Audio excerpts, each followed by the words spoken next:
Greetings, programs. This is the last part in a 3-part series about how I'd have the Legacy Trinity lead the hero community.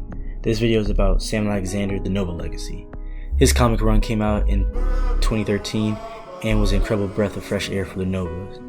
But I say he's the least popular of the Trinity, mainly due to Spider-Man being one of the most popular names of Marvel, with Kamala making a name for herself as Miss Marvel.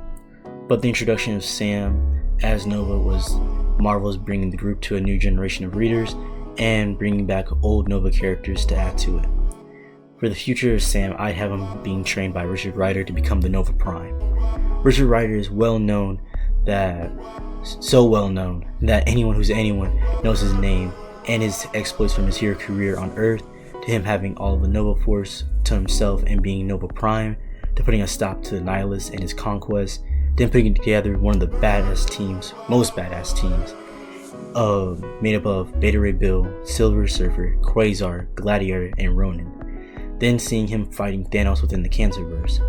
For those who don't know what the Novas are, think of it this way: where DC has the Green Lanterns, so Marvel has the Novas. The Novas first showed up in Fantastic Four in 1979 on the planet of Xandar. The way they work is that they all have access to this thing called the Nova Force that gives the members a number of abilities with different ranks, having access to different amounts of the Force, with the Nova Prime having the most access, who they are led by. They later answer also to the World Mind, which is a culmination of the Xandarian species and culture.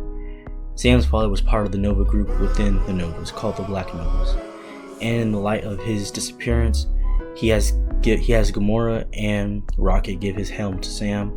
What made the Black Novas different is that they were made in secret and had any and every regulation removed, so they would have full access to the Nova Force. Initially, they were created just to be more powerful, but Sam's father joined and had the group arrested and made it anew as the Black Ops team. Now, onto why Sam should be Nova Prime and leading the future of the hero community with the Trinity. As a high schooler, he's taken up major responsibility for his father and has helped his mother with his sister as much as he can. Then, not just does he continue the work of his father's Black Novas, but learns what it means to be a hero of the people. The Watchers showed him footage of Richard Rider as Nova and how on the New Warriors he was a big shot, and with the Avengers he was barely noticed. Sam took this to heart and became part of his own New Warriors, realizing he isn't above joining a team that isn't a big name.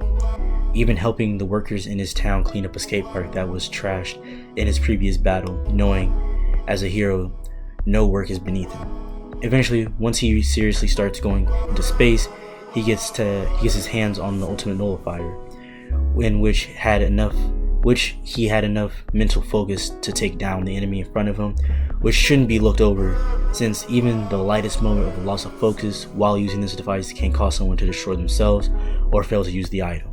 Once Sam starts tracking down the Nova helmets, he doesn't just lay the fallen Novas to rest, he collects their helmets so that they aren't just out in the universe and forgotten. Another moment that speaks to his character is during a mini event called the Black Vortex. Sam had the chance to gain even more power that would fix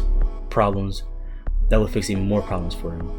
But he refuses, knowing that nothing is truly free and knowing who he is truly. From this, I believe that the World Mind and Richard Rider would take his past actions on his own, with Richard, even Cosmo and Beta Ray Bill, into the consideration of his choice. With their support, he would begin training and start going deeper into his space experience to be able to handle even more Nova Force and lead the Nova Corps, and possibly start the Black Novas back up, with somewhat jokingly considering having Miles and Kamala both get one when they come to space. Now, initially I made these videos to talk about a neat idea I had come up with, but as I finish up this video, I do hope that the enjoyment isn't the only thing gained from this. I want the understanding that legacy characters deserve their stories to be at the forefront and to be celebrated, allowing for the universe to age forward and not just stick to this current status quo after big events cause the universe to reset. And not just allow the legacy heroes to flourish, but allow new and underutilized characters to flourish within the universe. Hope you enjoyed the video. Stay nerdy.